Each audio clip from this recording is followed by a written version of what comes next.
Ada apa di negeri ini? Karya anak bangsa selalu tidak dihargai ya.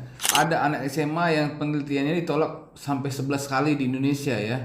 Jadi dia ini mempunyai sebuah karya anak bangsa Indonesia dan sudah mengajukan penelitian ini 11 kali ke pemerintah kita ya. Namun itu tidak direspon. AM to the PM, PM to the AM. If I quit your PM, I still rap with safe home. If I quit this season, I still Selamat sore, selamat kembali lagi bersama kita di sini di channel tercinta kita yaitu Kacamata Hitam Official. Dan kali ini coba kita bahas mengenai beberapa informasi hak paten yang coba di-create oleh bangsa sendiri. Jadi kita di sini bertanya ya, ada apa di negeri ini? Karya anak bangsa selalu tidak dihargai ya. Awalnya itu ada anak SMA yang penelitiannya ditolak sampai 11 kali di Indonesia ya. Jadi dia ini mempunyai sebuah karya anak bangsa Indonesia dan sudah mengajukan penelitian ini 11 kali ke pemerintah kita ya. Namun itu tidak direspon sama sekali. Bayangkan 11 kali ya. Dia bernama Christopher Farrell Melanio ya. Awalnya dia hanya ingin mendownload sebuah game saja. Karena kuota terbatas dan ukuran gamenya yang sangat besar, jadinya dia tidak bisa mendownload game tersebut. Nah, lalu dia melakukan penelitian tentang data compression, pengkompres ya. Dia coba mencari software pengkompres data agar jadi kecil. Dia mencari kesana kemari, namun tidak ada. Akhirnya dia mendapat banyak insight ya, dari penelitian tersebut.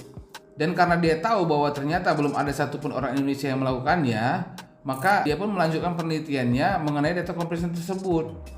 Nah, dia percaya nih kalau ada alat yang bisa mengkompres data hingga kecil, bahkan hingga nano informasi.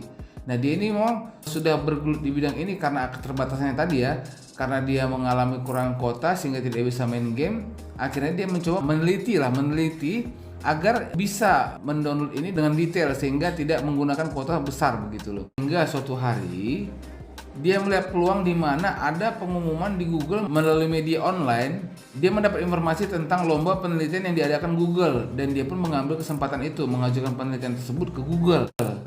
Dan seminggu kemudian dia mendapat email dari Google kalau penelitiannya itu lolos dan mendapatkan sponsor dari Google. Luar biasa ya.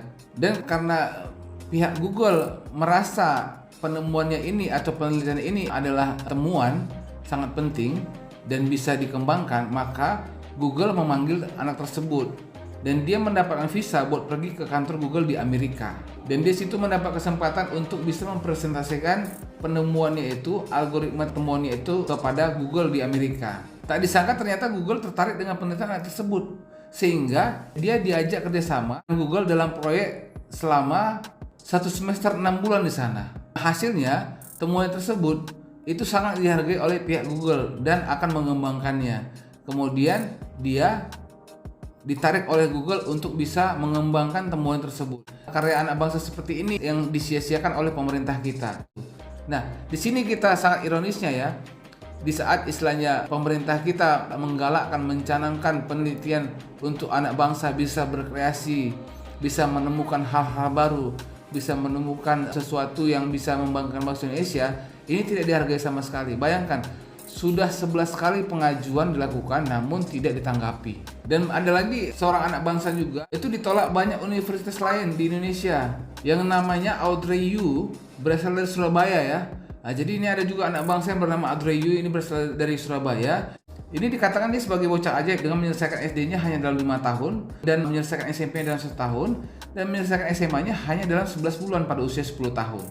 Dia mencatat nilai TOEFL dengan nilai 573 yang merupakan rekor pemuda di Indonesia yang bisa mencapai nilai tersebut usia 11 tahun. Sudah bisa menghafal kamus bahasa Inggris setebal 650 halaman. Itu ketikanya usia 13 tahun.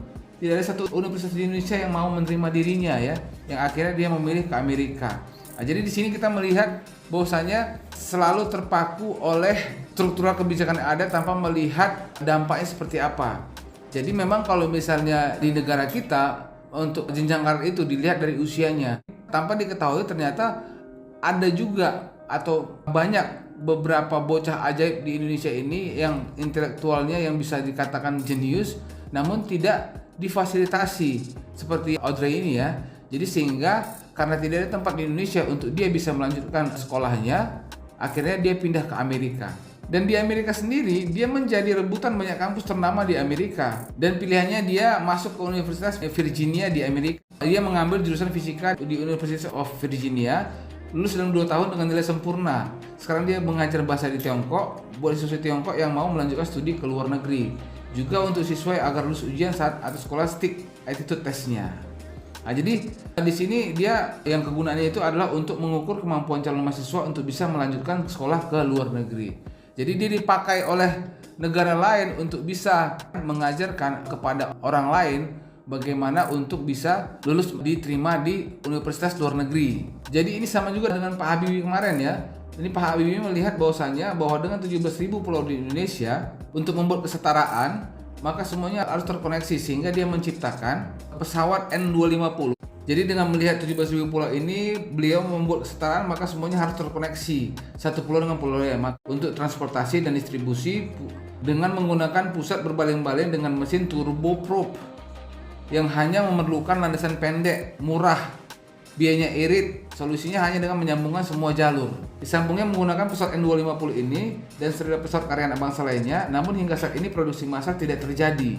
Impian sudah 30 tahun lebih namun tidak pernah dimulai. Diabaikan saja, tidak dilanjutkan, tidak dipermudah, tidak dibantu. Jadi maksudnya begini, jadi itulah dia karya anak bangsa yang memang sudah ada sejak dulu namun tidak difasilitasi oleh pejabat kita. Nah, kenapa tidak difasilitasi? Kita ini yang bertanya-tanya ya, apakah kita takut terhadap negara barat karena memang negara barat tidak ingin kita berkembang, atau emang mindset pejabatnya ini yang korup semuanya gitu loh. Banyak oknum-oknum pejabat itu yang korup dan tidak mementingkan anak bangsa yang lainnya, sehingga karya-karya yang sudah dibuat itu tidak ditindaklanjuti ataupun tidak ditanggapi. Jadi harusnya ini pemerintah yang mengurusi kebijakan ini itu khususnya ya Menristek ya, Kementerian Riset dan Teknologi ya. Apakah juga LIPI termasuk? Tidak tahu juga ya.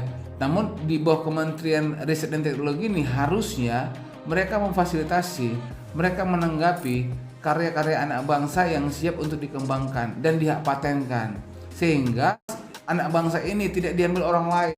Harusnya dengan banyaknya jumlah anak bangsa kita yang mempunyai karya sendiri, yang bisa menciptakan ataupun meneliti sesuatu hal yang bisa dihak patenkan, harusnya sejak dari dulu bangsa kita ini sudah bisa maju. Namun tidak difasilitasi oleh pemerintah. Nah, ini dia kita bertanya, apa penyebabnya? Apakah di era ini saja atau di era sebelumnya atau di masa pemerintahan yang terjadi di negara kita ini sekarang? Jadi untuk kedepannya ini kita mendorong Kementerian Riset dan Teknologi jeli dan kemudian aware kepada anak-anak bangsa yang bisa melakukan penelitian dan menciptakan sesuatu yang berguna bagi masyarakat kita terlebih dahulu ini. Jangan sampai istilahnya mereka diambil oleh negara lain. Kalau misalnya sudah diambil negara lain, sudah tidak bisa ikut campur di sana. Tentu yang diuntungkan adalah masyarakat di sana, bukan masyarakat di kita.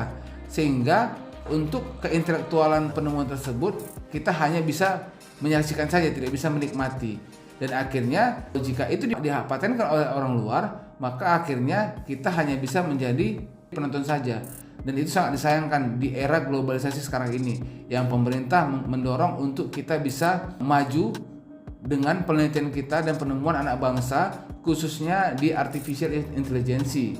Mereka tetap menggaungkan penemuan penelitian artificial intelligence, namun kenyataannya di struktural kebijakannya banyak pejabat kita yang tidak membuka ruang untuk itu. Makanya kita ketuk pemerintah untuk bisa aware, untuk bisa memperhatikan anak-anak bangsa yang bisa melakukan penelitian ini dan orang-orang jenius yang ada di sekitar kita, sehingga berdampaknya ke Indonesia secara luar biasa dan banyak keuntungan yang kita dapatkan daripada diambil oleh negara lain.